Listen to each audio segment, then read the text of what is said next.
जब भी कोई क्योटो आने की बात करता है ना, तो सबसे पहले फुशिमी इनारी, बैम्बू फॉरेस्ट और क्योमिज़ो डेरा की बात होती है। लेकिन आज मैं आपको एक ऐसी जगह लेके जा रही हूँ जो मेरे हिसाब से क्योटो की असली पहचान है। एक ऐसी जगह जहाँ 1300 साल पुराना इतिहास है, जापान की संस्कृति है, शानदार स्ट्रीट फूड है, वर्ल्ड फेमस माचा आइसक्रीम है और एक ऐसा पार्क जहाँ चेरी ब्लॉसम सिर्फ पिंक नहीं बल्कि वाइट, लाइट पिंक और कई अलग अलग शेड्स में खिलते हैं। लेकिन क्या ये जगह सच में इतनी खूबसूरत है या सिर्फ इंस्टाग्राम पर? आज हम दोनों मिलकर ये पता लगाएंगे और वीडियो के आखिर में मैं आपको अपनी ऑनेस्ट ओपिनियन भी दूंगी कि अगर आपके पास क्योटो में सिर्फ एक दिन हो तो क्या यासाका श्राइन आपकी लिस्ट में होना चाहिए या नहीं। और विश्वास मानिए, वीडियो के बीच में मैं आपको एक ऐसी छोटी सी जगह दिखाऊंगी जिसे ज़्यादातर टूरिस्ट बिना देखे ही निकल जाते हैं। चलिए शुरुआत करते हैं क्योटो स्टेशन से। अगर आप पहली बार क्योटो आए हैं तो घबराने की बिल्कुल ज़रूरत नहीं है। यासाका श्राइन पहुंचना काफ़ी आसान है। क्योटो स्टेशन के बाहर से ही आपको कई सिटी बसेस मिल जाएंगी, लेकिन सबसे आसान ऑप्शन है बस नंबर 206 जो आपको सीधे ग्योन बस स्टॉप तक लेके जाती है। वहीं उतर के बस से 2-3 मिनट पैदल चलना होता है और सामने यासाका श्राइन दिखाई देने लगता है। अगर आपके पास आईसी कार्ड जैसे स्विका, पैस्मो या और भी कोई आईसी कार्ड है तो बस टैप करके सफ़र कर सकते हैं। और अगर आपके पास क्योटो डे पास है तो सफ़र और भी आसान हो जाता है। बस की खिड़की से बाहर देखते हुए मुझे एक चीज़ बहुत अच्छी लगी। धीरे धीरे मॉडर्न क्योटो के पीछे छूटने लगता है और ट्रेडिशनल क्योटो आपका स्वागत करना शुरू कर देता है। पुराने घर, लकड़ी की इमारतें, छोटी छोटी गलियां, ऐसा लगता है जैसे आप समय से पीछे चले गए हों। लेकिन असली खूबसूरती तो अभी शुरू भी नहीं हुई है। बस से उतरते ही आप पहुंच जाते हैं क्योटो के सबसे मशहूर इलाके गियोन। अगर आपने कभी भी इंटरनेट पे ट्रेडिशनल जापान की कोई फोटो देखी है तो बहुत चांसेस है कि वो यहीं की होंगी। लकड़ी के पुराने घर, पत्थरों से बनी सड़कें, किमोनो पहनकर घूमते लोग और हर गली में एक अलग ही कहानी। यहाँ चलते हुए ऐसा बिल्कुल नहीं लगता कि आप किसी टूरिस्ट प्लेस पे हैं, बल्कि ऐसा लगता है कि क्योटो ने अपनी पुरानी पहचान आज भी संभाल कर रखी है। वैसे गियोन सिर्फ अपनी खूबसूरती के लिए फेमस नहीं है। यहीं आपको कभी कभी गेशा और माइको भी देखने को मिलते हैं। लेकिन अगर आपको वो दिख जाएं, तो प्लीज उनका पीछा मत कीजिए और उनकी प्राइवेसी का सम्मान कीजिए। यही रिस्पॉन्सिबल टूरिज्म है। और हम पहुंच गए यासाका श्राइन। सबसे पहले आपकी नज़र इस बड़े लाल गेट पर जाती है जो दूर से ही अपनी तरफ खींच लेता है। मुझे इसकी सबसे अच्छी बात क्या लगी, यहाँ एंट्री बिल्कुल फ्री है।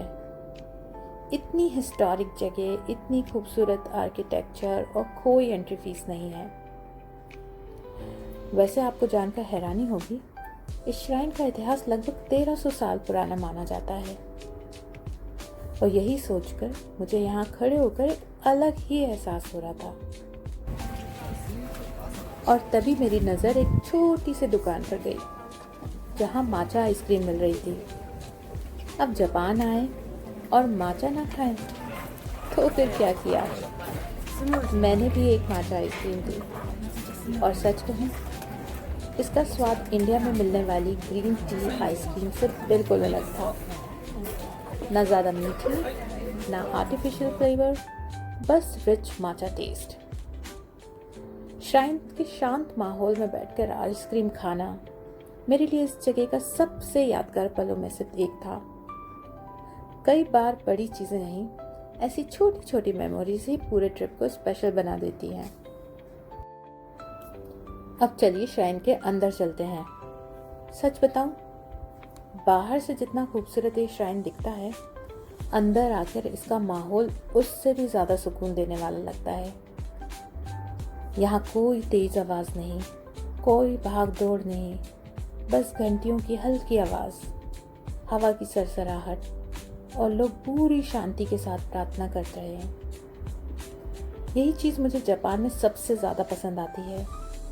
यहाँ मंदिर सिर्फ भगवान से कुछ मांगने की जगह नहीं है, बल्कि लोग यहाँ खुद को कुछ मिनटों के लिए दुनिया की भागदौड़ से अलग करने आते हैं।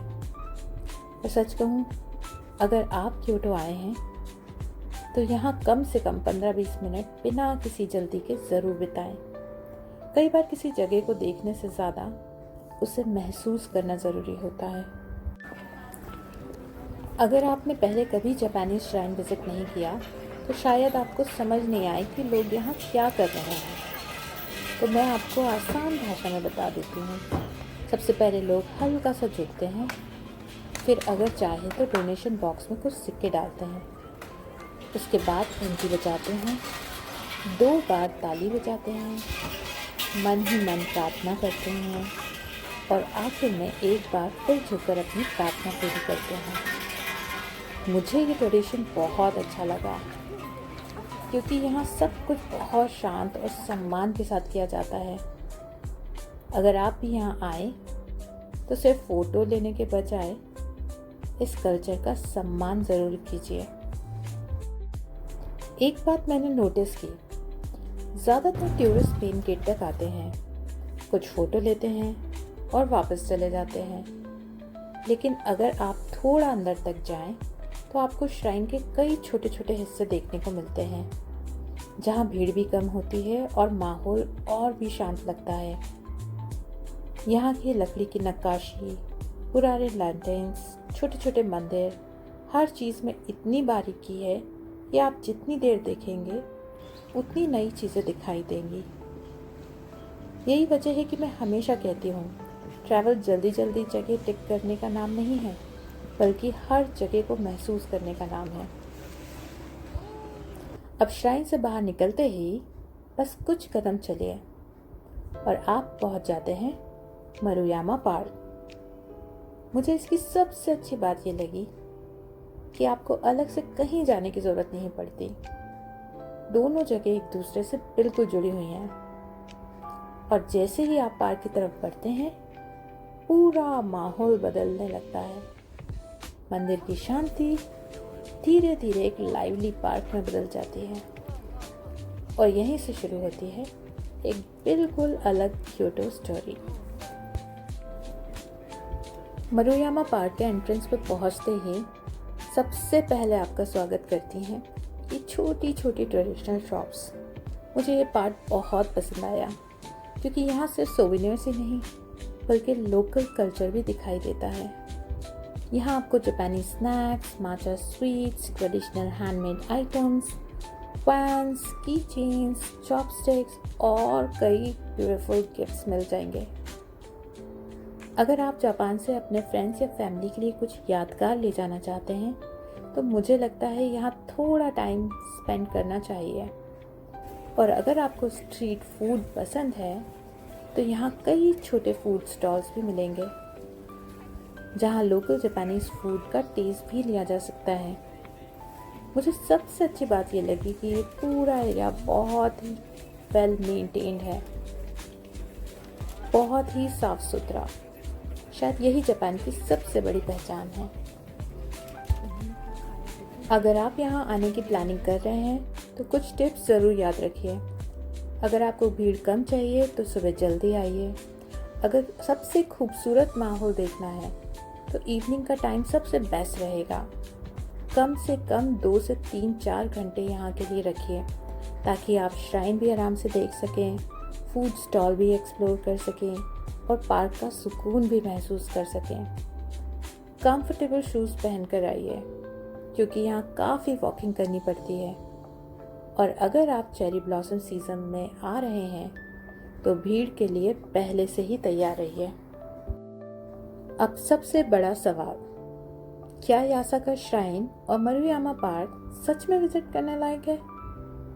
मेरे हिसाब से अगर आप सिर्फ इंस्टाग्राम वाली फ़ोटो के लिए यहाँ आ रहे हैं तो शायद आपको ये जगह थोड़ी सिंपल लगे, लेकिन अगर आप जापान के कल्चर, हिस्ट्री, पीस और लोकल लाइफ को महसूस करना चाहते हैं तो ये जगह बिल्कुल मिस नहीं करनी चाहिए। मेरे लिए क्योटो सिर्फ एक सिटी नहीं थी, ये एक फीलिंग थी, एक ऐसी जगह जिसने मुझे सिखाया कि कभी कभी खूबसूरत मेमोरीज बिना किसी एडवेंचर के भी बन जाती हैं। अगर मुझे दोबारा क्योटो आने का मौका मिले तो मैं यहाँ फिर ज़रूर आऊँगी, लेकिन इस बार सिर्फ घूमने के लिए नहीं, बल्कि कुछ घंटे यहाँ बिना किसी जल्दी के बिताने के लिए। अगर आपको ये वीडियो पसंद आई और इससे आपको क्योटो ट्रिप प्लानिंग में थोड़ी सी भी मदद मिली तो वीडियो को लाइक ज़रूर कीजिएगा। अगर आप जापान की ऐसे ऑनेस्ट ट्रैवल वीडियोस देखना चाहते हैं जहां मैं सिर्फ जगह नहीं दिखाती बल्कि अपना रियल एक्सपीरियंस, बजट, टिप्स और रियलिटी भी शेयर करती हूँ, तो चैनल को सब्सक्राइब करना बिल्कुल मत भूलिए, क्योंकि हमारी जापान जर्नी अभी जारी है। और अगली वीडियो में मैं आपको क्योटो की एक और शानदार जगह दिखाने वाली हूँ।